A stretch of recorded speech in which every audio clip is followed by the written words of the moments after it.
integrate the function 1 minus 6x raised to power minus 3. Integration of 1 minus 6x minus 3 dx.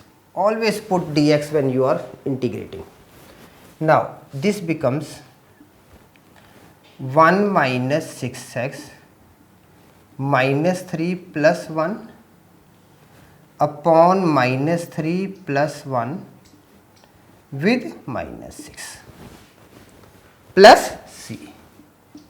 Now this becomes 1 minus 6x raised to power minus 2 upon 12 plus c.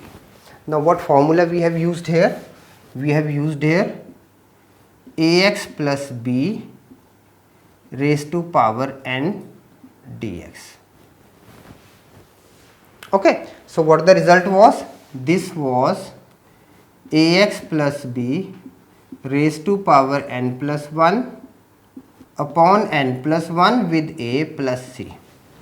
Now remember one thing here, it is minus 6x. So ax is what? Ax is minus 6. So what is a here?